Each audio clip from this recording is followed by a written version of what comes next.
That Keon Ellis has been converted to a regular contract. So how big is that for your program to have a kid, go undrafted, make it, get a two-way, and then make it all the way to the main roster? And sort of what have you seen from him that, like, why you guys are rewarding this way? No, it's huge. It lets everybody know that there are different paths to getting on an active NBA roster, especially with the Sacramento Kings, and to just get drafted. And he's worked extremely hard.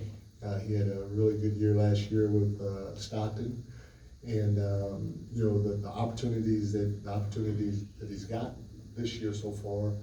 He's played hard. He's tried to play the right way, and he has shown that he deserves an opportunity because he can belong on this level for a long time. And defensively, he's got some of the most active hands that I've seen.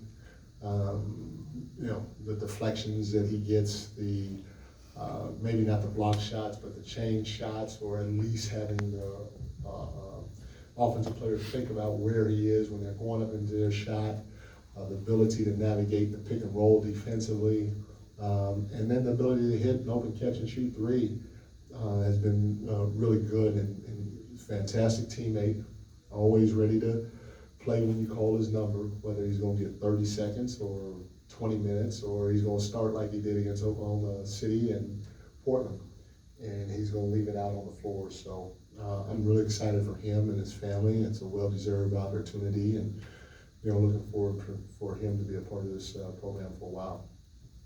Hey Mike, I'm just curious, over the past couple of days of talking to some players, and they keep bringing up kind of like respecting the opposition, and I imagine that's not overlooking lower tier opposition. How do you feel like maybe the last couple of days have gone as you go into against a team that is upper echelon of opposition?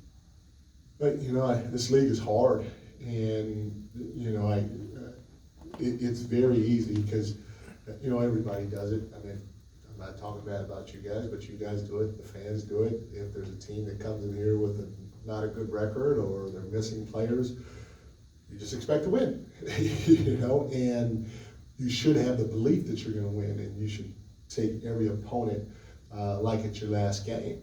But the reality of it is, everybody's in the NBA for a reason. And I've said it before, even when we hadn't had a loss like that, that this league is deep. If there's a time for expansion, it's now, because there are a lot of guys that can play that aren't getting opportunities to play. So for us to get beat is tough, because I don't like the way we played. If we would have played differently and lost, it would have been easier to accept, because that's an NBA team with NBA players and a really good coach. But hopefully, going through that and feeling it again because of the way we played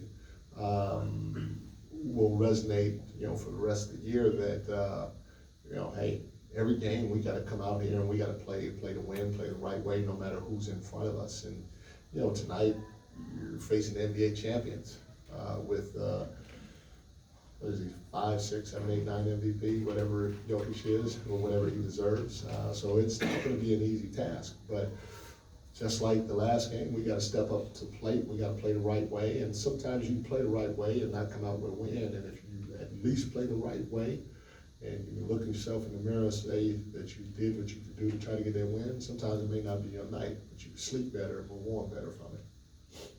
Hey Mike, Monty talked today about offense and defense and wanting to get the offense back to where it was a year ago.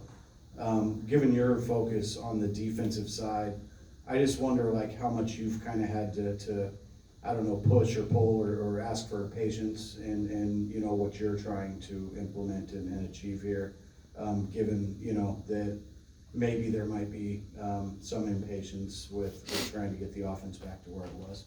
Ask for patience from him too. Maybe that's not fair to imply that there's impatience, but is there some push and pull and give and take in those conversations with the guys who put the team together in terms of offense and defense and where the focus should be? No, I mean, shoot, I want the number one offense again. I want the number one defense as well, you know, but like I told you before, I'm not one to sit here and try to have the number one offense and number 22, 23, 24, 25 defense again. It was fun last year. Everybody got excited because it was new and all that other crap, but at the end of the day, you got to be able to defend in this league. And I think everybody knows that you have to defend in order to win a championship, and I don't think the guys in the locker room are playing to make the playoffs and have a fun offense. Do we want our offense to be number one? Heck yeah. And we're trying like the dickens to get it there. But we also want our defense to be there too.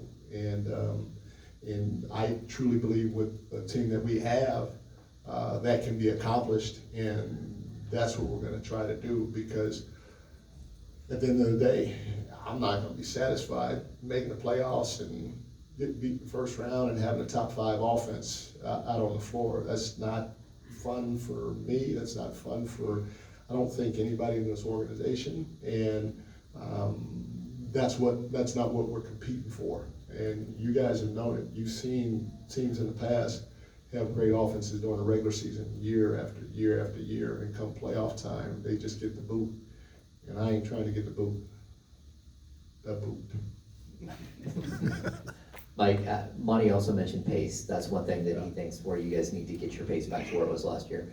I know you got a lot of mouths to feed, and a lot of guys are hungry for more shots and stuff here. You can see it on a nightly basis where it's almost like guys are taking turns. Is that the pathway to getting those guys more shots, just to turn up the pace and to get more opportunities and more possessions? Well, pace is a tricky thing because you have to have everybody get out and run, and we're not. Our pace has been a lot better. Like somebody showed me something the last 5 games or 10 games, we were 4th in pace or something like that. So our pace, like I feel our offense is going to be fine. I mean, we scored 120 points in the last game, and it's enough to win a game. And with our pace being a top 5 or top 10, and trending that way in the NBA, we'll be fine at the end of the day. But we have to still run harder. And we got to figure out if we need to get to the corners or if it's time to break to the basket, get a layup. But that's something that we have to focus on. And then whoever is bringing the ball up, if there's somebody ahead, whether it's Fox bringing it up or Noma's bringing it up, because they both bring it up a lot, neither one of them can't always bring it up to try to make a play. They got to get off it early. Throw the ball up the floor, because that ball moves faster than your feet or my feet. That's not a good example. Davion's feet, something like that. But it moves faster than the player's feet. And so we can't have guys dribbling the ball up the floor trying to make a play if there's guys open. It has to be advanced. And again, it doesn't matter if it's Fox, Domas, Keon, Davion, Malik, Kevin, it doesn't matter who it is. And we're not doing a great job with the throw ahead. So that has to be a little bit better. And having said all that, we are heading in the right direction in that category. And then we also have to have pace in the half court too. And when we play with pace, when we play that way, which we're trying to play with, it's hard for me to call plays. And so there's only so many mouths that are going to get fed unless you're able to move and cut and all that stuff. And if you're able to move and cut and space the floor the right way and play with pace in the half court, I believe in the basketball, guys. I believe in the synergy of the basketball. That ball's going to find you, and you're going to be able to get great looks, because I know for sure our guys, even though we may not throw it ahead all the time, I know for sure in the half court, our guys are trying to find the open man. Don't sell yourself short, Mike. We've seen you turn on the Jets.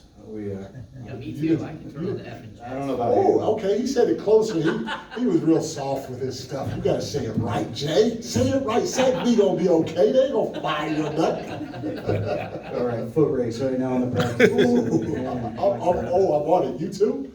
Now I don't know what I was gonna ask you. Okay, my bad. The trade deadline is passed. Is that, the roster's intact, is that something that can kind of fortify and unify the group, and now that you know everybody's here and going to be here? I mean, I hope so. I believe in this group, and, I was a proponent of bringing the group back. And, again, we had a good first year, but we need to take steps, and we need to be able to see if this group or this nucleus can take steps. And, I think we have. I don't know if it's record-wise or anything like that, but there are some things that we've dealt with this year that we didn't have to deal with at all last year. And our guys have done a pretty good job of dealing with it and trying to play basketball the right way. So I believe in the group. I really feel like they believe in each other. And so now it's time to go get it. And, maybe with the deadline passing, you would have to ask each individual guy, but, everybody's human, and I've been around a long time. Maybe it may relax guys, or it may do what you just said. I don't know, but I do believe in this group, and I'm looking forward to finishing this stretch run with them. Thanks, everyone. Thank y'all. All right.